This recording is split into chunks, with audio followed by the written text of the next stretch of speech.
Hey, beautiful people. Welcome to the BU Podcast. I'm your host, Ariel Von Bretter. My mission is to empower people to become the best versions of themselves so that they can live their best lives. I'm redefining success so people stop living the lives they think they should live and start living the lives they love. Join me weekly as I share my own insights and speak with guests that have embraced their unique gifts into living life on their terms. I hope these conversations inspire you to make the most out of your life by being your best self. Remember, be you, be beautiful. Hey, you guys. Thanks for joining me for another episode of the BU Podcast. As always, I'm super excited to share this week's interview with you all, and this one is a real treat. I got to interview Scout Sobel. She is the founder of Scout's agency, co-host of the popular Okay Sis Podcast, and the host of the Scout Podcast. And just this week, she released her first book, The Emotional Entrepreneur. And I got a chance to read her book, and it is amazing. It is the perfect guide for entrepreneurs. Having your own business is definitely an emotional journey, and just because you run into challenges or having a hard time doesn't mean you're doing it wrong. It's normal, and you can keep going. This book is a great resource of mindset and emotional tools to learn how to manage your emotions, mental health, and have a successful business. And I just love this interview because Scout is so transparent about her bipolar diagnosis and how she hasn't let it stop her from succeeding.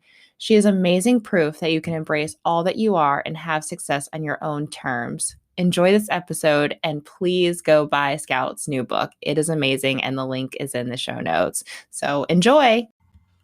Before we get into the show, I wanted to take a moment to share how I host my podcast using Anchor. It's free and easy to use. You can record and edit using your phone or computer, and then Anchor distributes your podcast for you so it can be heard on Spotify, Apple Podcasts, and many other platforms. It's super easy to use and they do the work for you. I highly recommend using Anchor. Download the free Anchor app or go to anchor.fm to get started. Now, on to the show. Scout, thank you so much for being on the BU podcast today. Will you just tell us a little bit about yourself and who you are before we really get started? Yes, thank you for having me. I am really excited to have this conversation. The name of your podcast, BU, is something that I think kind of sits at the foundation of all of my messaging. So I know we're going to have a great conversation today. But hello, everybody. I am Scout Sobel. I am the founder of Scout's agency, which is a female-focused PR agency that specializes in getting women as guests on podcasts. I am also the co-host of Okay Sis Podcast, as well as the host of Scout Podcast, which is where I chat solo about the intersection between mental health and entrepreneurship, since I was diagnosed with bipolar disorder at the age of 20. And now I can proudly say that I am the author of The Emotional Entrepreneur, which is the emotional guidebook for entrepreneurship. Awesome. I love it. And I'm really excited today. We're really going to focus on your book because it's out now. Once this episode's released, it will be out. It will just be out. So will you just start off by telling us what emotional entrepreneur means? What is that? Yeah. So the emotional entrepreneur so perfectly ties in two very large aspects of my identity. One, living with a mental illness, which is the emotional side, and two, being the owner of Scout's agency and a content creator, being the entrepreneur side. And so before I wrote this book, I really started to really understand that those two worlds actually have a lot of intersection, which I think that's not normally the, societally constructed narrative here. And as I started Scout's agency, I really realized that my ability to scale the agency quite quickly and be successful in business was not because I had a master's degree in business from a fancy college, and it wasn't because I was a master strategist at client relations and services and pricing and P&Ls, et cetera. It was because I could emotionally handle the fires and uncomfortable moments that come with growth, basically every day within my agency. When I started business, when I started entrepreneurship, what I thought business and entrepreneurship was more strategic, more of a puzzle, more kind of cut and dry. The book opens with, it is personal. It's not just business. Yeah. I realized that entrepreneurship and business is one of the most highly emotional games one can play. It is the biggest self-development game.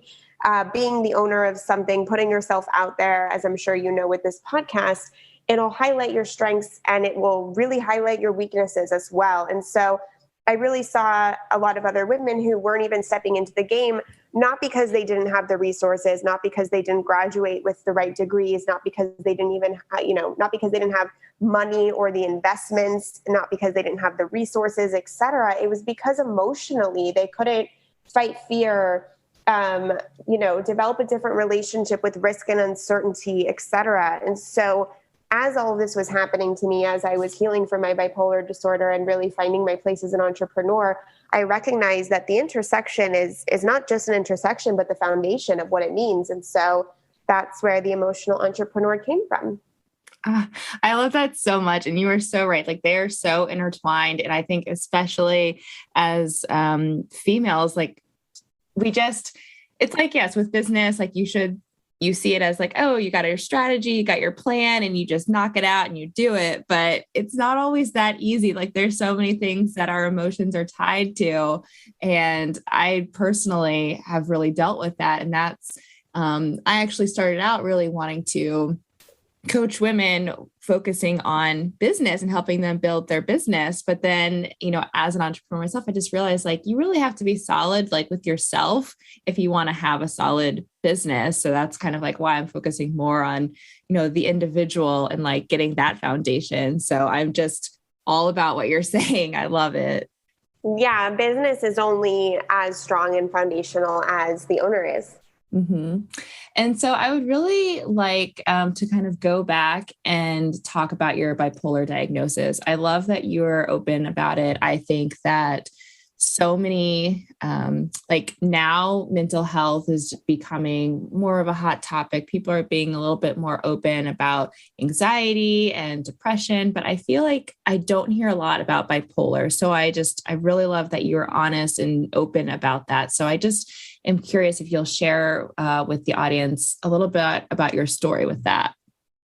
Yeah, so my story has definitely been a long one. I had my first depressive episode at the age of 14. However, if you really go back into my childhood, mental health struggles were quite apparent at the age of 4.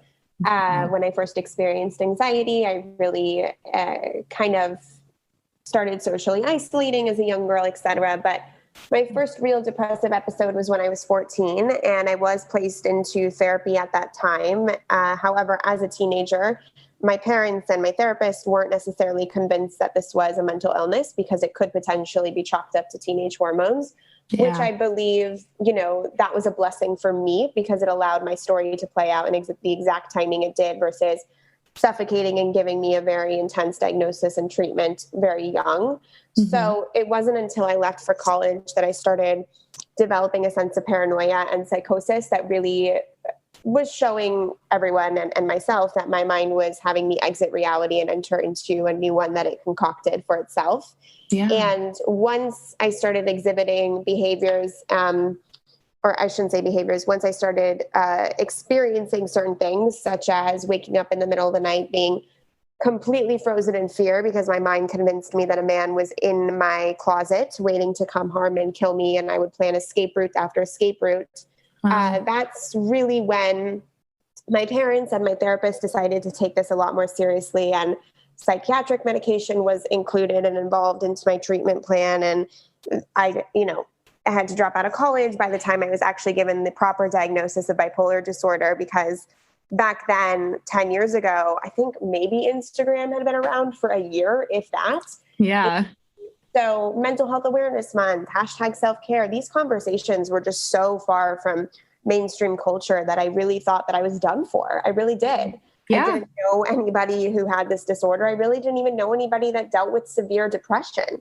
So I dropped out of college. And that's really kind of, it went down before I went up, but that was when I was 20, and it wasn't until I turned 21 that I really started taking my healing into my own hands. And yet I would say that it wasn't until about a year and a half ago that I've actually now feel safe within my mental illness and my emotional experience. But along the way, many things happened. I went through an outpatient program twice.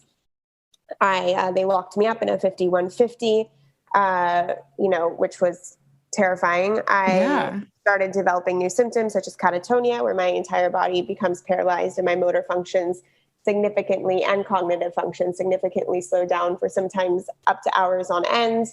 Um, I tried every psychiatric medication under the sun with a fuck ton of symptoms that were terrible. And so, it's been a super long ride. And I'm really grateful that I stuck with it, because the Scout that you're talking to today really feels grateful for her experiences. And I now can really view my emotions and honor them as my biggest guiding lights in this world. So that's a very quick abbreviated version of my experience. And the last thing I'll say is, just because you said that you weren't too familiar with bipolar, is that I am type 2. There's 2 types.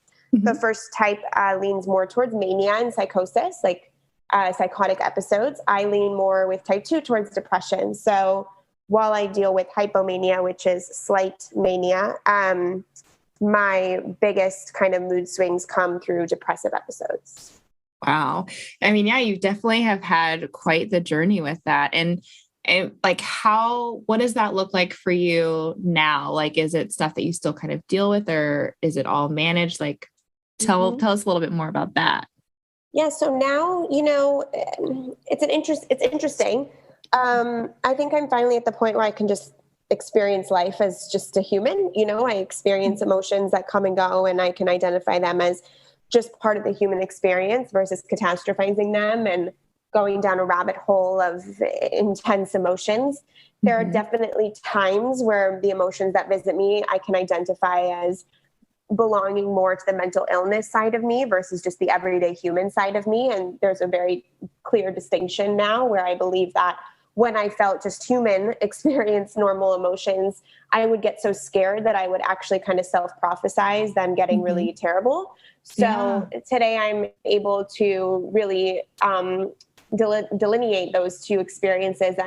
And when it does come and visit me as more in that mental illness kind of realm of experiences, I am now able to completely be at peace and feel safe within that experience. And so there's no adding fuel to the fire. There's no victimhood mentality that keeps me stuck. I don't resist my emotions, but I rather really give them the space to play, and I honor them and listen to them, because when they come, they're usually trying to tell me something. And so in that, when I do experience those more intense emotions that do have the ability to kind of bring me down under pretty quickly, I actually now have the strength and the foundation to sit there and say, okay, you're here. Welcome in. What do you have to say to me? And I trust in myself and in my life and in God that I am held and supported. Yeah. Thank you so much for just sharing all of that and just being so transparent. And I mean, I am such a believer that, like, the more people like share their stories and create more awareness around these things, people just know that they're not alone. And it just makes such a difference. Cause you're right. Like, like 10 years or so ago, people weren't talking about this stuff. And I know for myself, it's like, I feel like I'm the only one going through this. Like, what is wrong with me? Like, life is not going to be great. But it's like, you are proof that you can, have a bipolar diagnosis and go through these like very traumatic experiences, but, keep going and be successful. So I'm kind of curious about, like, where did entrepreneurship come into play? So entrepreneurship came into play when I was 22. At that point, I had been diagnosed officially for 2 years. Between the ages of, I think 19 to 21, it was really difficult for me to hold a job. I couldn't hold minimum wage jobs. I obviously was in pretty intensive treatments through outpatient, et cetera. And so this talk about me being able to function in society successfully was really being had in therapy offices, psychiatry appointments with my parents and loved ones. And I didn't really know what my future held, because I couldn't really see a clear path that would be able to support and be in alignment with my mental illness and the way my mind cognitively and emotionally worked. And so at that point, at the age of 22, I had really started taking a little bit more radical responsibility over my emotional healing, thanks to my now husband, then boyfriend, who really inspired me to release the victimhood mentality and really see what is in my control when it comes to my healing. And so at that point, I was able to hold a part-time job as a barista. I had enrolled in, I think, 1 or 2 community college classes. And I was sitting with my friend at a coffee shop, and I had this indie magazine that I brought home from a trip to New York. And I looked at her and I said, "Do you want to start a magazine?" Being the editor-in-chief of a magazine was actually one of my first career goals. One of them, my first one was to be an author. But when I now you are. When I was a little bit older in high school, I said I wanted to be an editor-in-chief of a magazine. And I had interned at Interview Magazine, at Dossier Journal, which is unfortunately no longer around, and C Magazine, obviously quit every single one. And I just didn't, it wasn't what I expected it to be. So I unconsciously and unknowingly, I had this idea to just do it myself. And I didn't know that was entrepreneurship. Again, that word was also not a super great buzzword. And so she said yes. And we just decided that we would print it at Kinko's and pass it out to our friends, and that it would be just like this arts and crafts project, really. Like, it wasn't anything serious, but something in my mind just completely shifted. I mean, it was almost as if this light bulb came out and I experienced different types of mental processes that I had never experienced. And all of a sudden I went home and I got the Instagram handle and the website name. And then I was like, I don't want to print this at Kinko's. I'm going to fucking go big here. I want this to be beautiful. And so then I emailed a million printers, and then I had all of these meetings, and then they said I needed $10,000. And I said, okay. So I went to Kickstarter and I launched a successful Kickstarter campaign. And then the second issue, a distributor picked it up and it was sold on newsstands across the country. And then for the third issue, we had Halsey on the cover, and Barnes & Noble emailed me to distribute it to every Barnes & Noble. And so it was in that experience that all of a sudden, very quickly, I went from the girl who couldn't function to the girl who was overly functioning and living a life of complete purpose while it was crazy and exhausting. And I was the one, physically picking up magazines and dropping them off at distribution centers.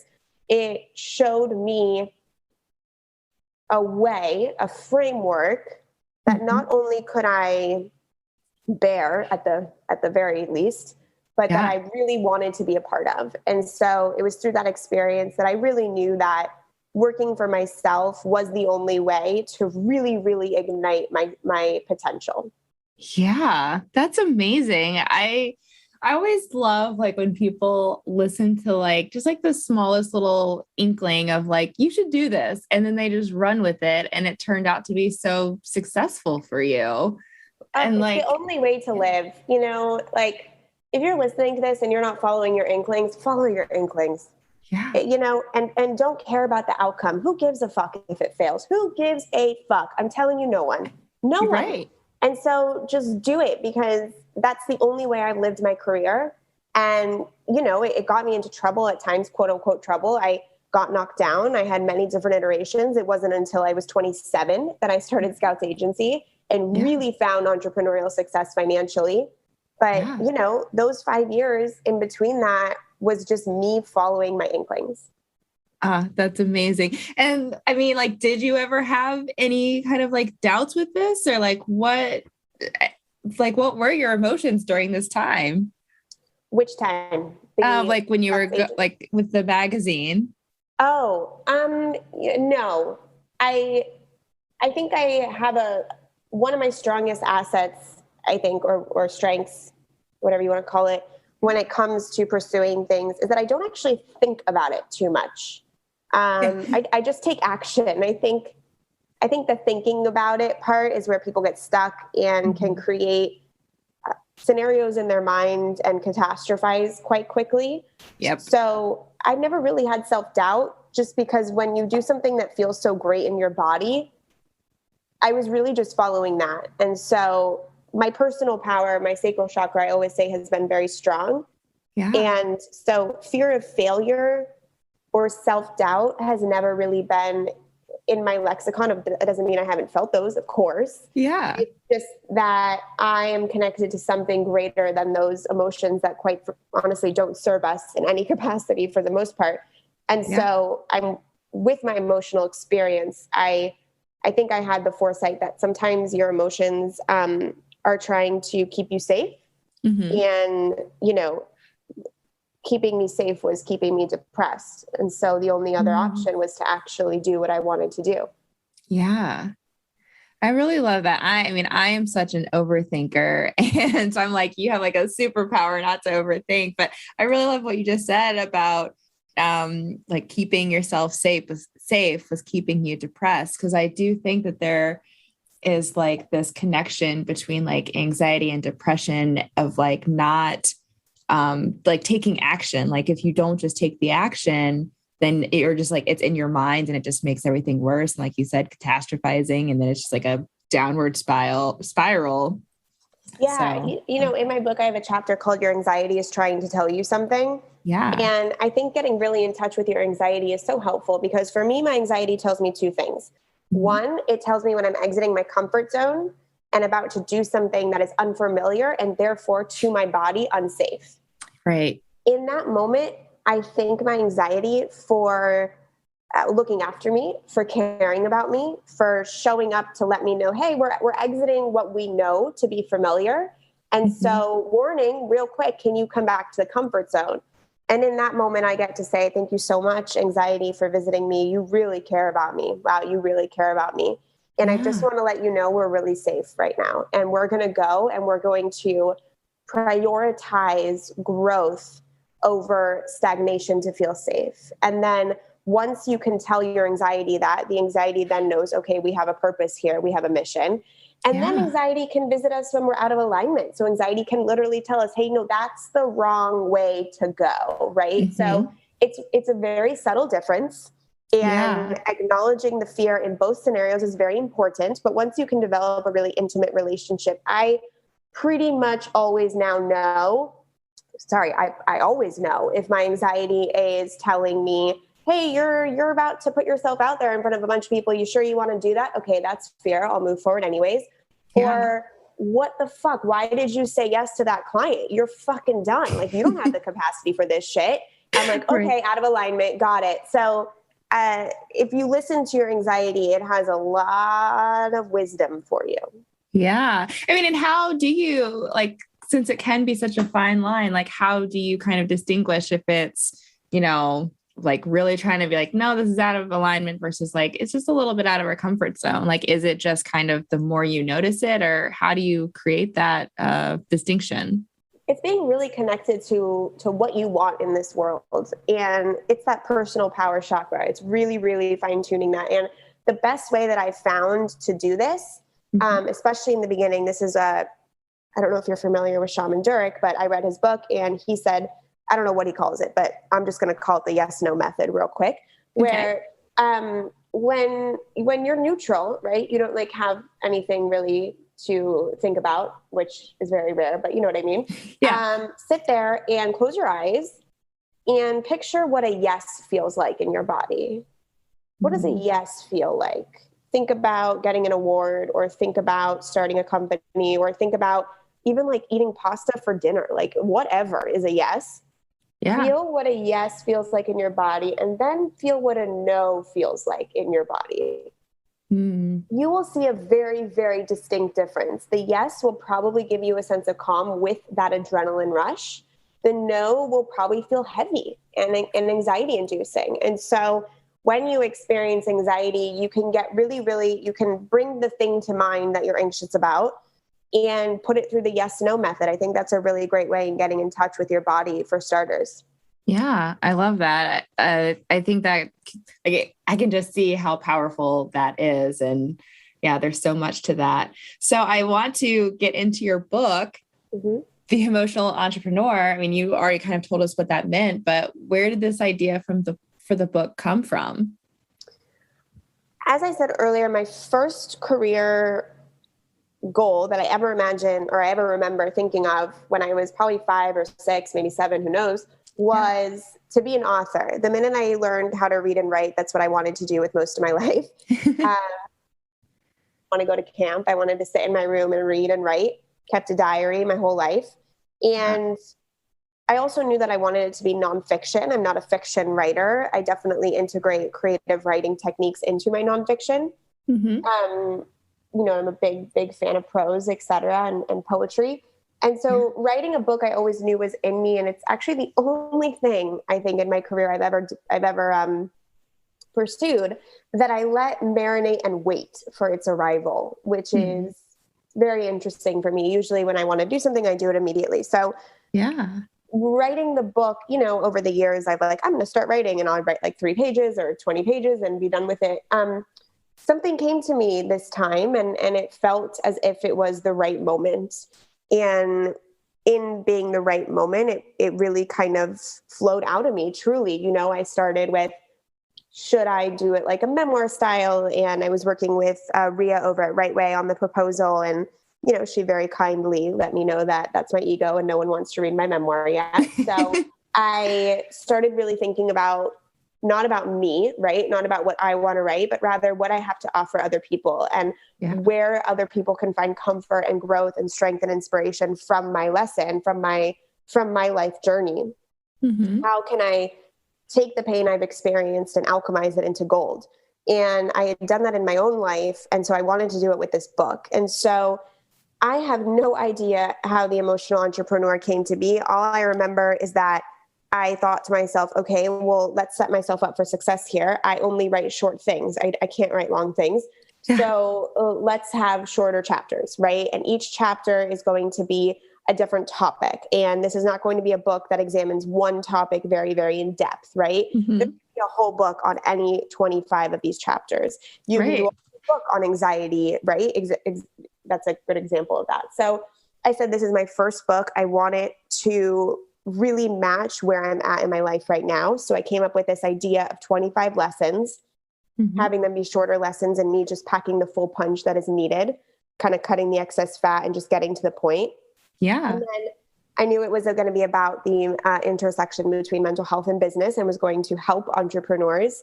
And I was sitting at my husband's work. His car wasn't, I think his battery died, and we called AAA and they were taking forever. And I was just sitting there, and I was like, okay, well, it was a Saturday. I said, okay, well, I have on my phone, my Google Doc, I'm just going to work on my proposal and really fine tuning this idea. And much like the magazine idea popped into my head, and I really believe I didn't think of it. It was planted there by some divine force.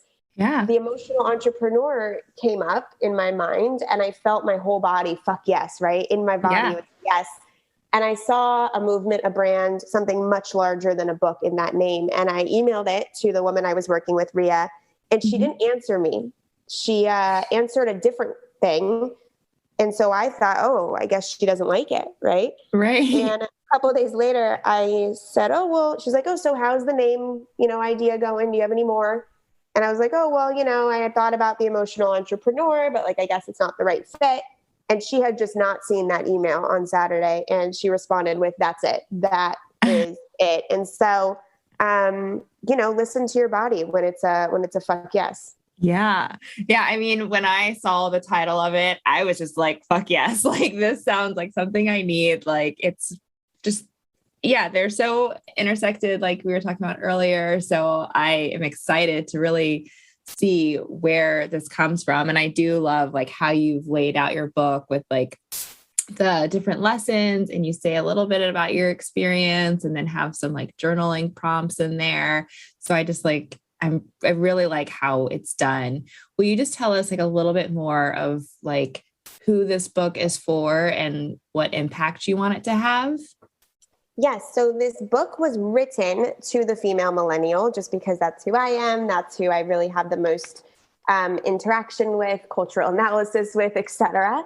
So it's written with the female millennial entrepreneur in mind. However, it can be applicable, I believe, to kind of all ages and demographics, but branding wise, that's really who it's targeted towards.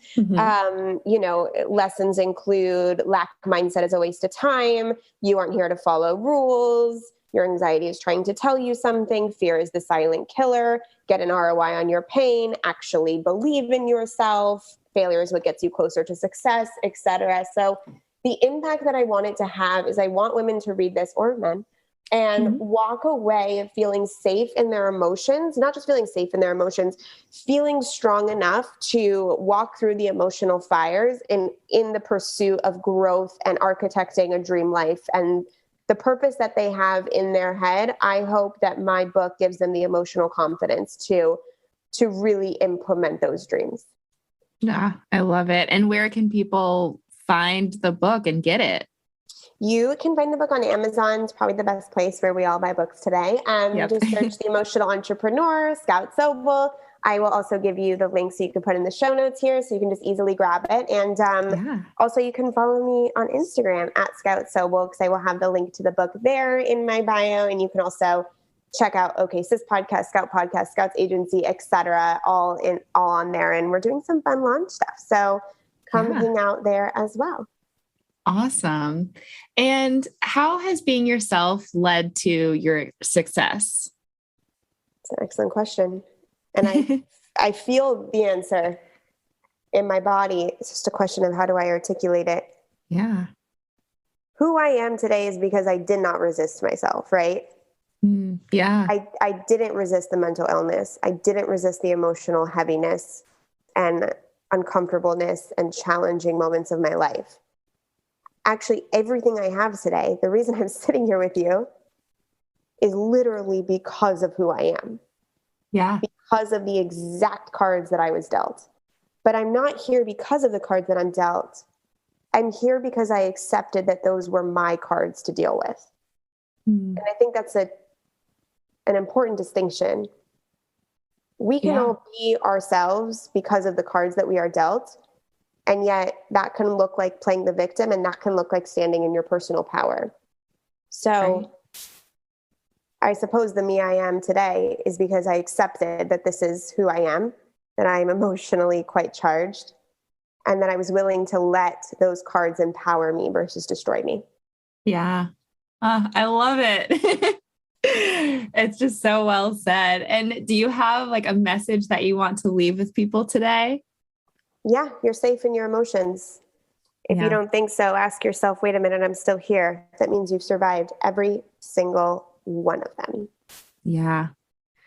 That is such a good message. And I think it's just something that we need to keep reminding ourselves of, because our emotions can be scary and feel scary, but just knowing that we're safe is, what keeps us going and what keeps us here. So thank you so much.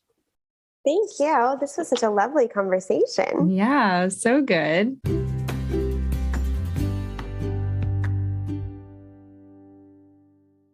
Thank you for listening to the BU podcast. If you enjoyed this episode, please share with your friends and write me a review. I would love to hear from you. And you can find me on Instagram at BeautifulChick or on my website, beautifulchick.com. Remember, be you, be beautiful.